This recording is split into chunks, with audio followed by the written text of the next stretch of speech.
আমরা সকলে জানি রামায়ণে রাজা দশরথের 4 পুত্র সন্তান ছিলেন, কিন্তু আপনারা জানেন কি শ্রী রামচন্দ্রের জন্মের আগেও রাজা দশরথ এবং রানী কৌশল্যার একটি কন্যা সন্তান জন্মেছিলেন, নাম শান্তা দেবী।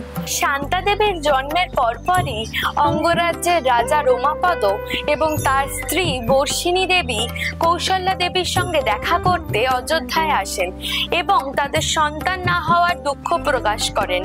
ফলে শান্তা দেবীকে তারা দত্তক নেন। পরবর্তীকালে এক ঋষি ঋষ্যশৃঙ্গ বর্ষাকালে বৃষ্টির সময় চাষের কাজে সাহায্যের আশায় অঙ্গরাজ্যে আসেন, কিন্তু সেই সময় অঙ্গরাজ্যের রাজা রমাপদ তার কন্যা শান্তা দেবীর সঙ্গে আলাপচারিতায় ব্যস্ত থাকেন। এর ফলে ঋষ্যশৃঙ্গ অত্যন্ত অপমানিত বোধ করেন এবং রাজ্য ছেড়ে চলে যান। এর ফলস্বরূপ ইন্দ্রদেব ঋষ্যশৃঙ্গের অপমান মেনে নিতে না পারায় সেই বছর অঙ্গরাজ্যে বৃষ্টিপাতের পরিমাণ কমিয়ে দেন, ফলে অঙ্গরাজ্যে দুর্ভিক্ষ দেখা দেয়।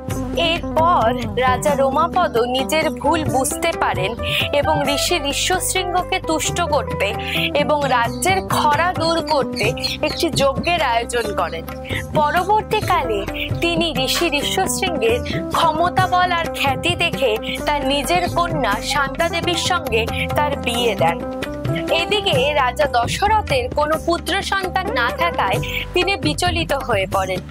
দুঃখ নিবারণের একমাত্র উপায় হিসেবে পুত্রকামেষ্টি যজ্ঞ করতে হবে এবং এমন ব্রাহ্মণ দ্বারা যজ্ঞ সম্পন্ন করতে হবে যিনি খুব ক্ষমতাশালী এবং ব্রহ্মচারী।